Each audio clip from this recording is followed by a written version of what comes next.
Bonjour à tous, j'espère que vous allez bien aujourd'hui. Nouvelle vidéo où on va faire le bilan 2 ans de mining. Où est-ce qu'on en est? Bilan, vérité, parlons du mining des crypto-monnaies sans langue de bois en disant ce qui est possible, ce qui n'est pas possible et surtout savoir si c'est rentable ou si ce n'est pas rentable du tout et qu'il y a beaucoup mieux à faire. Alors, le mining, qu'est-ce que c'est? D'accord, le mining, c'est juste une opération en fait de création monétaire qu'on peut aussi appeler en anglais le minting. Donc le minting, c'est l'opération de création monétaire et on va dire que le mining, c'est un petit peu ce qui y contribue. Donc principalement, le mining est connu sur le Bitcoin, mais il n'y a pas du tout que le Bitcoin qu'on peut miner. Mais pourquoi est-ce que le mining est un petit peu arrivé avec le Bitcoin? Parce qu'en fait, le Bitcoin a des caractéristiques qui sont extrêmement proches de celles de l'or, notamment avec une quantité qui est limitée. Vous le savez, il n'y a que 21 millions de Bitcoin qui pourront un jour être en circulation.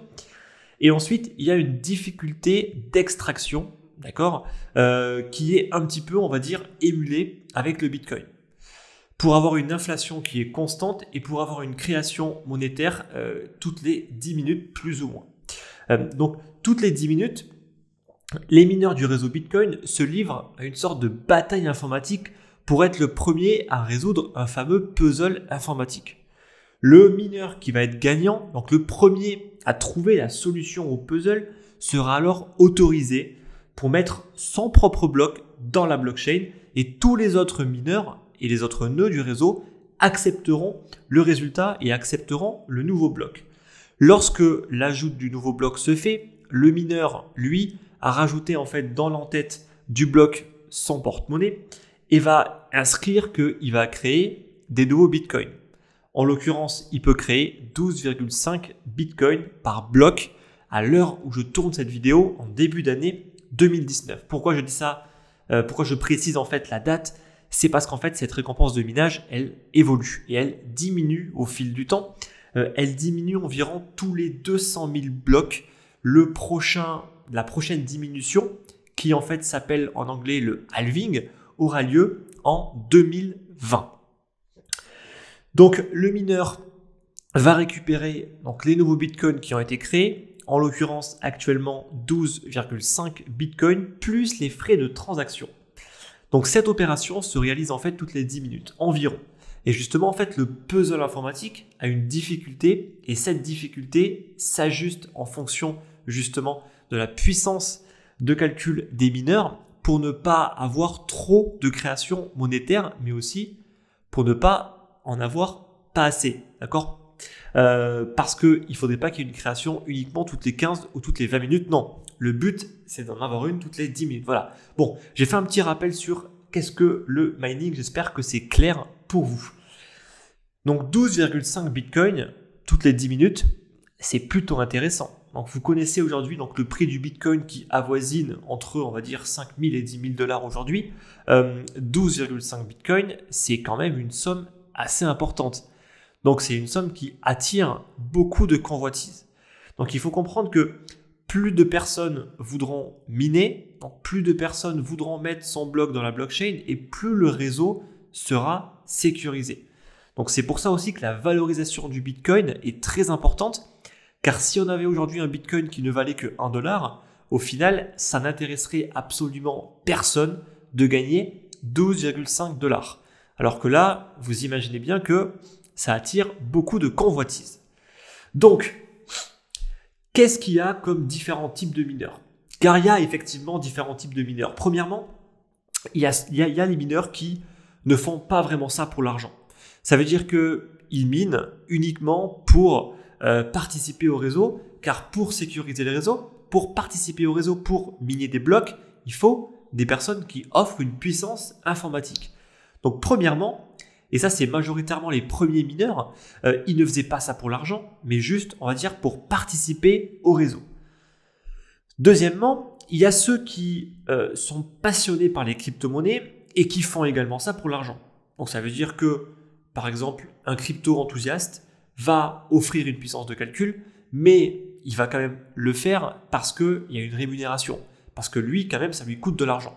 Ensuite, il y a ceux qui font que ça, que pour l'argent. Donc ça veut dire que concrètement, les cryptos, c'est pas forcément ça qui leur importe le plus, mais il y a un gain à se faire, donc ils vont sauter le pas. Et ensuite, il y a les professionnels. Ceux qui ont vite compris que 12,5 bitcoins c'était une très très grosse somme et que si ils investissaient de grandes sommes d'argent pour acheter énormément de puissance de calcul, ils pourraient en tirer un gros bénéfice. Et aujourd'hui, on va dire que majoritairement, 99% de tous les mineurs et de toute la puissance de calcul, c'est uniquement les professionnels. En fait, le mineur amateur n'existe quasiment plus car tout simplement, ce n'est plus du tout rentable. Mais ça, on va en parler justement après. Donc, dans la majorité des cas, les mineurs n'ont pas de connaissances en investissement ni en trading. Un mineur, c'est juste une personne qui va offrir une puissance de calcul et qui va recevoir une rémunération en Bitcoin. Donc là, je prends l'exemple du Bitcoin, mais comme j'ai pu vous le dire auparavant, il n'y a pas que le Bitcoin, d'accord ? Toutes les crypto-monnaies qui ont un consensus de type preuve de travail, on peut potentiellement les miner. Leur objectif, donc souvent, c'est de miner les crypto-monnaies justement qui sont les plus rentables, peu importe l'analyse technique ou l'analyse fondamentale. En fait, le mineur va uniquement regarder qu'est-ce que rapporte telle crypto-monnaie à l'instant T. Et il va la miner si c'est la plus rentable. Voilà. En général, c'est un petit peu ce que font les mineurs. Parce que miner tout le temps la même crypto-monnaie, au final, c'est pas ce qui rapporte le plus. Donc le mineur va toujours chercher à miner ce qui est le plus rentable, bien évidemment, s'il peut la miner.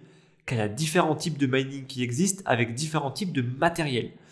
Ça peut être par carte graphique, qu'on peut appeler GPU, par processeur, donc CPU, ou alors avec du matériel spécialisé qu'on va appeler notamment avec des puces ASIC. Ça, c'est du matériel spécialisé qui a été spécialement conçu pour le mining de telle ou telle crypto-monnaie. Alors pourquoi cela attire autant d'attention ? Gagner en investissement sur une longue période, c'est très dur. D'accord ? C'est très très dur et peu de personnes y arrivent, ça il faut le dire. Alors si vous êtes sûr de gagner, vous êtes forcément intéressé. Et ce qui est intéressant avec le mining, c'est qu'en fait vous êtes sûr de gagner quelque chose tous les mois, toutes les semaines, tous les jours. Donc le mining, les masternodes et tout ce qui rapporte en fait des intérêts. Donc en fait, tout ce qui va forcément vous rapporter quelque chose va forcément intéresser beaucoup plus de personnes. Donc vous avez un retour sur investissement de quelques pourcents qui va bien évidemment changer, qui n'est pas fixe tous les mois, toutes les semaines, tous les jours. Au moins, vous gagnez. Donc le mining, ça vous donne des cryptos. Ça vous donne des cryptos qu'ensuite vous devez revendre au bon moment. D'autant plus que très souvent, le mineur va miner ce qui rapporte le plus à l'instant T. La crypto-monnaie qui rapporte le plus. Très souvent, ça va être des petites crypto-monnaies. Donc, il va falloir les convertir. Très souvent, en Bitcoin. Et ensuite, ce Bitcoin, il va falloir le revendre. Pourquoi ? Car un mineur, il a investi dans du matériel. Il paye la facture électrique à la fin du mois. Et donc, forcément, il doit récupérer une partie de ce qu'il a gagné pour payer toutes ses factures. Le problème, il est où ? Le premier problème, c'est qu'en fait, le Bitcoin est extrêmement volatile et il ne faut pas le vendre à n'importe quel moment. Il faut le vendre tout en haut, d'accord ? Certainement pas tout en bas. Mais le problème, c'est que si on n'a pas de connaissances en analyse technique ou à minima en analyse fondamentale, vous ne saurez pas quand vendre au bon moment. Donc, vous allez juste vendre pour payer vos factures, mais au final, c'était peut-être pas le bon moment. Et c'est peut-être aussi pour ça que la majorité, en fait, des plus grosses entreprises de mining aujourd'hui sont en faillite parce que tout simplement en fait elles ne savent pas bien gérer leurs fonds et elles ne savent pas bien vendre au bon moment et certainement pas quand le marché est à son plus bas. Donc le masternode, je vais rapidement en parler, ça vous oblige à acheter une certaine quantité en fait de crypto-monnaie. Là c'est pareil, quelle crypto-monnaie ? Est-ce que c'est une crypto-monnaie qui est bonne fondamentalement ? Ou alors vous êtes juste intéressé par le retour sur investissement. Parce que le retour sur investissement, très souvent, vous le calculez à l'instant T. D'accord ? Or, je pense que ce n'est pas juste aujourd'hui qui vous intéresse, mais aussi ce qui va se passer dans le futur. Donc, la rentabilité du mining, est-ce que c'est un mythe ou une réalité? Est-ce que vous pouvez vraiment gagner de l'argent en tant que particulier, en tant qu'amateur, dans le mining de crypto-monnaies? Donc là, ce que je vais en fait vous donner, c'est uniquement mon avis, mon retour d'expérience. Attention, d'autres personnes peuvent avoir d'autres avis par rapport à ça. Après, c'est à vous d'avoir votre propre avis. Avant de vous lancer en fait dans le mining, il y a pas mal de facteurs qu'il faut absolument maîtriser et comprendre avant tout, avant de se lancer. Le premier, c'est la difficulté de minage que vous calculez souvent à l'instant T. Ok, il faut bien évidemment le faire, mais il faut ensuite être capable justement de calculer l'évolution de la difficulté de minage, d'avoir une sorte d'estimation bien évidemment, de prendre en compte le halving, la réduction justement de la récompense de minage qui va être divisée par 2, c'est très important. L'attractivité de la crypto-monnaie, plus elle va attirer de personnes, plus elle prendra en valeur, plus la difficulté de minage va augmenter, donc moins vous gagnerez. L'âge de la crypto-monnaie, une crypto-monnaie qui est toute jeune, bien évidemment, qui sera facile de la miner, mais pendant combien de temps? En fait, ça risque de ne pas durer très très longtemps. Ensuite, le coût électrique, qui est extrêmement important, surtout si vous minez en France ou en Europe. Ça coûte très très cher et en plus, ça ne fera que augmenter. La facture électrique ne fera que augmenter au fil du temps. Donc ça aussi, il faut le prendre en compte. Ensuite, l'énergie dégagée sous forme de chaleur qui peut être très, très problématique, notamment l'été. Alors l'hiver, ça peut être super si c'est justement utilisé pour vous réchauffer, mais l'été, qu'est-ce que vous en faites? Ça peut être très problématique, ça peut abîmer le matériel si jamais il chauffe beaucoup trop. Ensuite, la maintenance. Il faut maintenir, il faut gérer les pannes techniques, les coupures de courant. Alors certes, en France, il n'y en a pas énormément, mais ça peut arriver. Il faut le monitorer, d'accord? Tous les jours, il faut surveiller que ça mine, parce que si ça ne mine pas, vous ne gagnez pas d'argent. Et ensuite, ce qu'il faut prendre en compte, et ce qui à mon sens n'est quasiment jamais pris en compte, c'est la tendance générale du marché. Surtout pour savoir quand revendre. Il ne faut certainement pas se dire « je vais commencer à miner en début d'année 2018 pour commencer à revendre en mi-année 2018 en pleine tendance baissière ». Non, absolument pas. Vous pouvez commencer à miner en début d'année 2018 tout en sachant que vous ne pourrez revendre à un bon moment que dans 1 an, 1 an et demi, 2 ans au mieux. D'accord? Ça, il faut le prendre en compte. Si vous commencez à vendre en pleine tendance baissière, honnêtement, vous gagnerez mais pratiquement rien. Donc les problématiques techniques, elles peuvent être évitées, notamment dans le cas d'une solution en cloud mining. Donc ça veut dire que ce n'est pas vous qui allez acheter le matériel, vous allez acheter un contrat de minage avec une entreprise. Mais vous perdez le contrôle, vous avez moins de flexibilité et vous ne pourrez certainement pas revendre votre machine quand vous voudrez arrêter. Donc, est-il possible de gagner de l'argent en France en étant un mineur amateur, en achetant juste du matériel de minage? Alors, moi, je dirais que majoritairement, non, et je vais expliquer pourquoi. Les professionnels, ils ont envahi le marché avec des coûts de minage qui sont beaucoup plus intéressants. Pourquoi est-ce que les pros arrivent à dégager une meilleure rentabilité que les amateurs? Tout simplement parce que quand un pro va acheter en fait du matériel, il va négocier le tarif. Car c'est tout simplement en fait un achat en groupe. Il va acheter par exemple 50 cartes graphiques, 100, 200. Et vous imaginez bien que si on achète une aussi grande quantité, on peut négocier un prix inférieur. Ensuite, il y a la monopolisation des machines spécialisées qui vont avoir des puces qu'on appelle les puces ASIC. Pourquoi? Parce qu'en fait, ces puces-là sont créées par des sociétés spécialisées qui vont bien évidemment se garder le droit de miner en avant-première avec, qui vont ensuite les revendre à d'autres entreprises qui vont les acheter en lot. Et nous, en tant que particuliers, on va très souvent les acheter, mais on va les payer hyper cher. On n'aura très souvent en plus aucune garantie de recevoir les machines, car très souvent, ça va être des entreprises qui sont basées en Chine ou pas forcément en fait dans des pays où il y a des règles et des législations strictes par rapport aux ventes en ligne. Donc, il faut faire super attention. Combien ont acheté en fait des machines qui n'ont jamais reçu? Donc, tout ça fait que c'est très compliqué aujourd'hui, très très compliqué. Ensuite, le coût électrique. Et si on est en fait un professionnel, on peut d'une part négocier un tarif pro et en plus, on peut se délocaliser dans des zones géographiques où c'est beaucoup plus avantageux. Vous qui êtes un simple mineur amateur, vous êtes obligé de miner là où vous habitez, en l'occurrence en France. En France ou en Europe, bien évidemment, il n'y a pas que des Français qui me regardent. Et ensuite, la gestion des pannes qui va être vraiment professionnalisée et également donc les machines qui seront très souvent en cluster. Donc ça veut dire qu'ils vont travailler toutes ensemble. Donc s'il y en a une qui tombe en panne, en fait, ça n'affectera pas le minage global, tout simplement. Alors que si vous êtes un particulier, très souvent, vous avez une carte graphique qui tombe en panne, ça risque d'affecter énormément au final votre mining parce que vous allez tout de suite perdre 10, 15, 20%.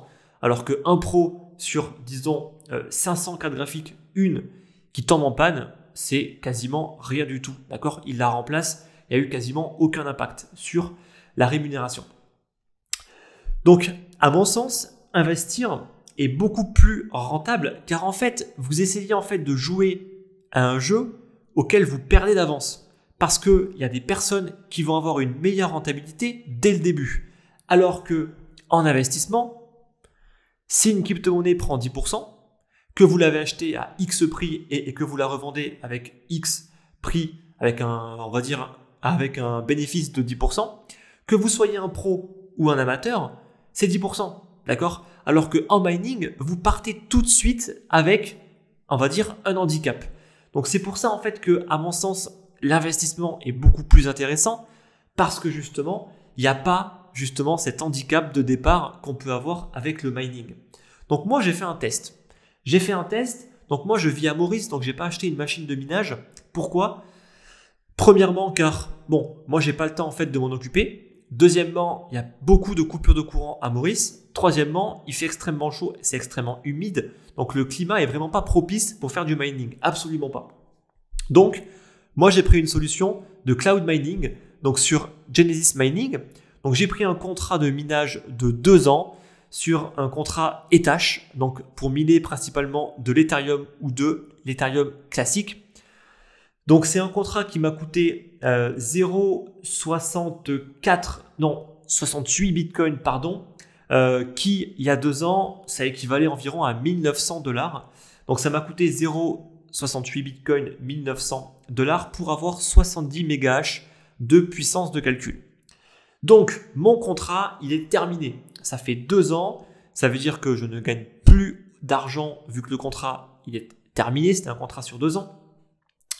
Maintenant, on fait l'état des lieux. Où est-ce que j'en ai ? Où est-ce que j'en suis, pardon ?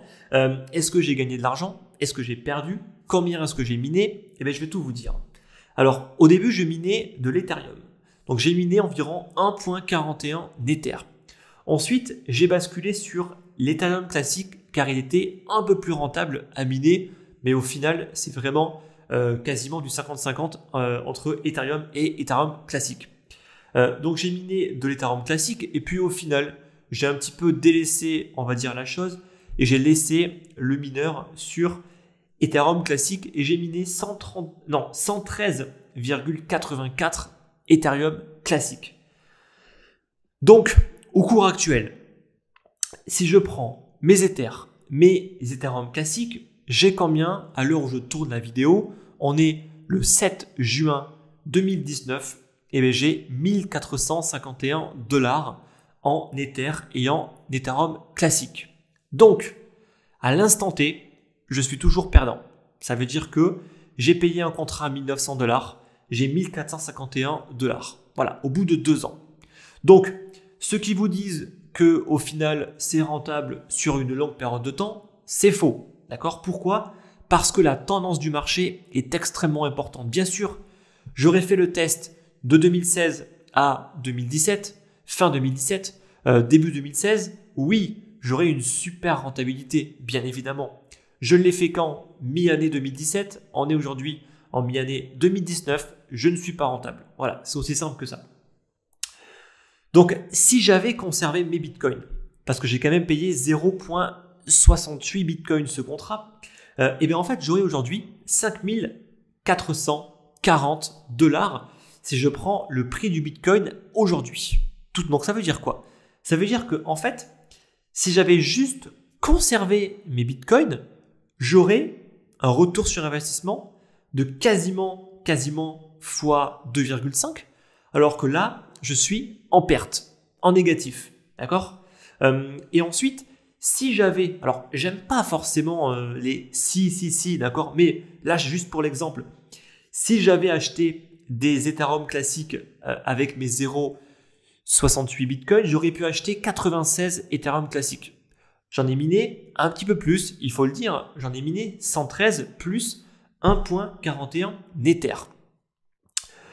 Donc au final, qu'est-ce qui m'a porté préjudice? Eh bien, c'est le cours de l'Ethereum et le cours de l'Ethereum classique qui a énormément chuté. Et c'est à cause de ça, au final, que je suis en perte. Donc, si vous vouliez acheter de l'Ethereum il y a 2 ans, au lieu en fait de miner, eh bien, vous auriez perdu un petit peu, car au final, le mining m'a rapporté plus en Ethereum que si je l'avais acheté. Par contre, si j'avais uniquement conservé mes bitcoins, eh bien, j'aurais au final un bitcoin qui aujourd'hui vaut beaucoup plus. Donc là, c'est clairement la tendance du marché qui m'a vraiment impacté. Donc, si vous voulez miner pour participer au consensus, vous devez apprendre, à mon sens, à revendre vos crypto-monnaies au bon moment. Et c'est justement ce que je vais faire avec les Ethereum classiques que j'ai pu miner. Je vais les revendre uniquement au bon moment. Et donc ce bon moment, c'est pas encore maintenant, ce sera probablement dans 1 an ou 2, quand l'Ethereum classique sera beaucoup plus haut et l'Ethereum également. Il ne faut surtout pas les revendre maintenant, mais surtout pas. Donc surtout, ceux qui veulent miner en pensant se générer un revenu tous les mois alternatif, vous oubliez. Pourquoi? Parce que les crypto-monnaies, c'est beaucoup trop volatile. Vous devez absolument les revendre au bon moment et pas juste pour payer une facture. Absolument pas. Ça, il faut bien le comprendre. Donc, miner, pourquoi pas, si c'est pour participer au consensus, tout en sachant que vous pourrez les revendre uniquement peut-être dans 1 an, 2 ans, 3 ans, quand ce sera le bon moment. Voilà. Donc, être à la fois un mineur et un investisseur, à mon sens, c'est la seule chose que je peux vous recommander. Convertissez également vos cryptos en Bitcoin ou en Ethereum afin en fait de conserver une crypto-monnaie qui va être fondamentalement intéressante à conserver pour du long terme. Car ça va de soi que si vous minez plein de petites crypto-monnaies et que vous les conservez toutes durant 2-3 ans, il y a beaucoup de chances pour qu'au final, dans 3 ans, elles ne vaillent plus rien. Donc faites quand même attention et convertissez-les contre des cryptos qui sont fondamentalement très intéressantes comme le Bitcoin ou l'Ethereum. Allez, on termine avec justement le cloud mining, parce que je pense que beaucoup de personnes sont intéressées par le cloud mining. Quels sont les avantages et les inconvénients? Parce qu'au final, moi j'ai fait un test avec le cloud mining. Alors, quels sont les avantages du cloud mining? Alors, premièrement, vous n'avez rien à faire. Ça veut dire que le SAV, le matériel qui tombe en panne, pas de monitoring, de surveillance à faire, pas de facture à payer. Moi, j'ai pris un contrat de 2 ans, j'ai rien eu à faire durant 2 ans. J'ai reçu tous les jours, régulièrement, des crypto-monnaies que j'avais minées. Ensuite, vous pouvez miner tout de suite. Il n'y a pas à attendre, il n'y a pas à commander, à attendre de recevoir, à configurer, etc. Vous minez tout de suite. Vous avez des revenus réguliers qui sont constants. Vous allez en plus profiter d'une entreprise qui va être délocalisée dans un pays attractif, comme par exemple Genesis Mining qui sont en Islande. Donc c'est un pays extrêmement froid avec un coût énergétique relativement faible. Vous aurez accès à des machines de minage spécialisées, par exemple si vous voulez miner du Bitcoin.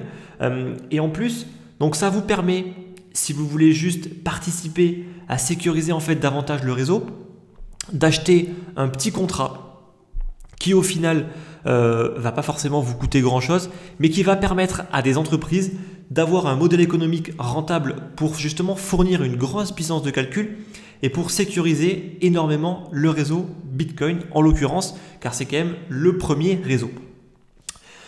Ensuite, quels sont les désavantages? Eh bien, premièrement, vous n'avez aucun contrôle sur la machine. Vous ne pouvez pas revendre le matériel que vous avez acheté. Vous êtes limité à certaines crypto-monnaies. En l'occurrence, moi, avec mon contrat, je ne pouvais miner que de l'Ethereum ou de l'Ethereum classique. Donc ensuite, c'est quand même vraiment limité. Ensuite, ça demande un investissement important. J'ai quand même dû payer 1900 $ cash comptant pour un contrat de 2 ans. Et ensuite, j'ai envie de vous dire, c'est vraiment peu sécurisé sur le long terme. Combien d'entreprises de mining ont fermé, ont mis la clé sous la porte ou ont décidé que leur contrat au final à vie n'était plus à vie? En fait, vous êtes vraiment dépendant de la bonne volonté de l'entreprise et c'est un risque, surtout sur le long terme, car c'est un marché qui bouge énormément. Donc le mining, ça permet également, et beaucoup l'ont tenté, de se chauffer à moindre coût. Donc ça, c'est à mon sens vraiment très intéressant et je vois encore un avenir par rapport au mining avec un type de consensus qui s'appelle le POI pour Proof of Intelligence. Donc en gros, c'est une sorte de preuve de travail mais qui va utiliser votre puissance de calcul pour faire un calcul qui va être utilisé. Car dans le cas du Bitcoin, en fait, le calcul ne sert absolument à rien. Et justement, en fait, le POI permet de d'utiliser en fait toute la puissance de calcul pour effectuer un calcul, comme par exemple pour calculer en fait des modèles d'intelligence artificielle, par exemple. Donc, ça vous rémunérer, ça va générer de la chaleur et en plus, ça va permettre de calculer quelque chose qui est utilisé. Donc ça, c'est vraiment le combo, à mon sens, gagnant. Voilà. Donc j'espère que cette vidéo sur le mining vous a plu. Si jamais vous avez des questions, comme d'habitude, c'est dans les commentaires. Si vous avez aimé la vidéo, n'oubliez pas de mettre un like. Et moi, je vous retrouve dimanche prochain, 9 h, pour la prochaine vidéo. Merci.